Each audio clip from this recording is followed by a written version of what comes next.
sur ce point au moins le président de la République nag njariñam la parce que c'est lui qui est comptable devant les Sénégalais et c'est lui qui aura à faire un bilan devant les Sénégalais na bàyyi xel ci loolu. waaw moom danee na cohésion nationale la bëgg réconciliation. Il y a des fondamentaux. Comme là. Il y a des fondamentaux.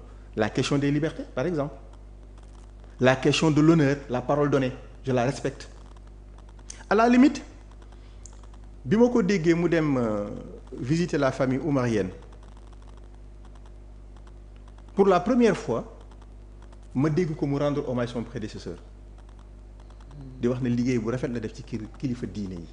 et que moom dafa fas yéene yëggali liggéey boobu. mooy sa première visite chez la famille omarienne. bi mu fa julli jee àjjuma. au moins pour la première fois ma dégg déclaration bu positive bu jóge ci moom. envers Macky Sall. loolu nag dafa wone benn bonne volonté tout d'un coup bokkeewul ak déclaration bi mu def keroog bi ñuy présenter leur fameux document de redressement du Sénégal. bi muy wax naan. HCCT bi 3 milliards dugg na fii génne na fii. ça n'a rien à voir parce que foofu aussi je pense que c'était une déclaration de trop. comme pour dire moom yéene bi mu am. ouverture de service bi mu nekk prédisposition yu bees yi mu taxaw c'est ça qu'on attend de lui en tant que chef d'État bu mu dugg ci ay querelle de borne fontaine il n'a qu'à prendre de la hauteur mu am une vision pour le Sénégal mu woo ñu ko ci war a jàppale pour Sénégal mën a avancer ñi nekk ci ay règlement de compte personnalisé qu'il les réduit à zéro. mais gisoo ne mi ngi taxaw ci loolu parce que bi muy jot rapport bi justement def na benn déclaration boo xam ne ñu bëri jàpp nañu ne tontu la ci premier ministre am Ousmane Sonko bi mu ne par exemple le seul combat qui vaille c'est le combat contre les difficultés auxquelles les Sénégalais sont confrontés au quotidien loolu quand même wane na ne réew mi la taxawee et puis wax na tam ne justice bi dañ ko war a libérer là où son premier ministre peut-être wane beneen yéene mooy justice boo xam ne dafay dox ci seen digal loolu pour yow warul tax ñu jox ko benn crédit ci taxawaay bu mu am taxawaay bu responsable. xam nga nag man je suis un homme politique. sama kàddu tant que yegguma ci jëf ja mënumaa gëm ne la ma waxoon man la. man c'est comme ça que j'évalue. D'accord. mon homologue politique. la mu wax je prends acte j'attends les actes. comme le maçon l'attend au pied du mur. c'est tout ndax raax bi set na ndax brique bi dëgër waaw mais yéene bi. non l'intention le chemin du paradis est semé de bonnes intentions c'est pas ça dans le contexte sénégalais. moom moo war a moo tax ñu naaw ko. qui définit la politique de la nation? Normalement le président de la République. Qui le met en œuvre? Le Premier ministre. Le Premier ministre, c'est son Là on assiste au contraire. Oui. On assiste au contraire. Kuy définir politique réew mi. Mais on a comme l'impression que mais imagine-toi un Premier ministre bu war a dem xooli inondation yi à Touba war a xooli inondation yi à Kédougou et à Saint-Louis. ñu koy defal ay tapis rouge Turquie Chine muy taxawaalu ñu koy jël gros plan ci avion muy wàcc di jantal alors que les inondations sont là na nga ñëw wàccoo Podor demoo ko Dagana demoo fen demul ci biir réew mi benn région bu mu visiter benn département et la politique là on la met en œuvre dans le pays on le met pas en Turquie ou en Chine et lui le chef d'État il est actuellement à Toubacouta pour 5 jours de vacances pour en profiter pour xool réew mi fu mu toll nangam ak nangam. On a comme l'impression que le pays marche par la tête actuellement. Il faut qu'on revienne sur les orthodoxies quand même. moo tax sànq li ma la wax.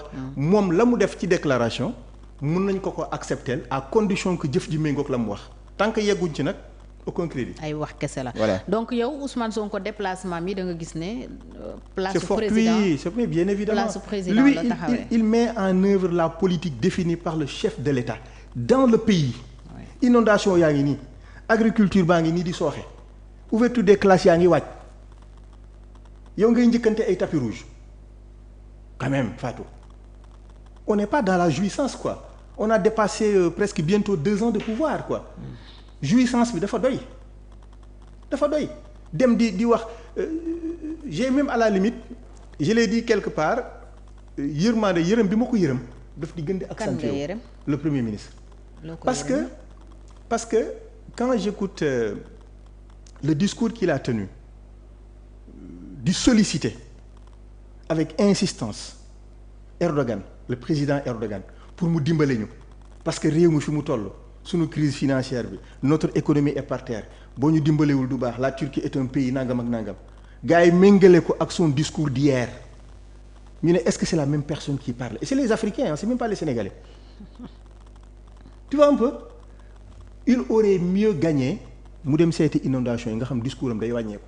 mais li muy dox itam j'allais dire tout à l'heure est-ce que du njëriñu réew mi moo ko loolu du yëkkati njëriñam loolu nag moo dul parce que ay partenariat ak ay gën a dëgëral coopération bilatérale yi Sénégal sekk ak ay partenaires. c'est pas ça sa mission. loolu moo ko yëkkati. c'est pas ça sa mission. lui il définit pas il met en œuvre. bëgg ko président fi ñuy mettre en œuvre ci réew mi la du Turquie. c'est le président qui définit c'est le président qui va c'est le président qui revient qui lui dit j'ai signé un acte à mettre en œuvre loolu la constitution bi wax. moom depuis qu'on lui a dit waaw PM bi moom du tukki ñemewul génn réew mi rek mu commencé fëgg dënn bi. ah pour yow day tontu ñi koy wax loolu. c'est ça moo waral déplacement moo tax je pense qu'il écoute mais malheureusement il donne pas la bonne oreille.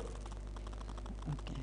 Les réflexes d'un homme d'État c'est pas de réagir au tic du tic au tac mais c'est d'appréhender li la nit ñi di wax nga intégrer ko et tu agis en conséquence. C'est ça qu'il faut moo tax man li ma jàpp tey moo di que moom Touba bi inondé on l'attendait. en tant que premier ministre dans le bassin arachidier là mais ministre bi toppatoo loolu bu demee doyul. mais ministre bi toppatoo loolu dafa soxla ku ko renforcer. moom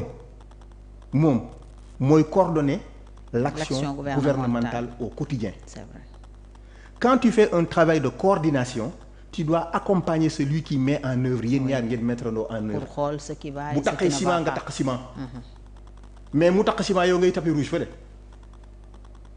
mais quand même jouissance bi daal dafa doy franchement à la limite j'ai comme l'impression que VAR bi ko nit ñi VAR moo ko sonal ba fi mu nekk nii xamatul lu muy def dafa jànnax. luñ ko VAR mu bëgg ko fomm. mu bëgg koo effacer bëgg koo fomm truc moo tax damay ñaan sénégalais yi nañu wàññi tuuti VAR bi ndax ñu xool ndax dina liggéey. c'est un appel que je lance vraiment nañ ko dimbali rek ñu bàyyi tuuti VAR bi pour voir s'il va travailler parce que VAR bi lay liggéeyal fi mu ne nii moom liggéeyalul réew mi quoi. est-ce que tam jàppoo ne li Guy Marius Sagna wax moo nekk di traduire en acte on a un président légitime et un président légal.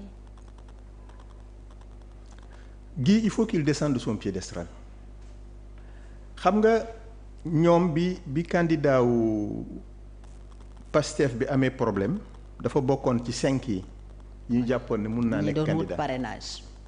ci 5 yi ci la bokkoon moom ba tey dafa jàpp ni il est présidentiable.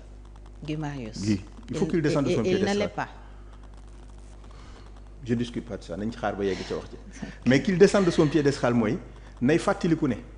réew mi il a fallu des années et des années pour construire ko en tant qu'État. sur un territoire avec une nation homogène et un État qui fonctionne ses institutions.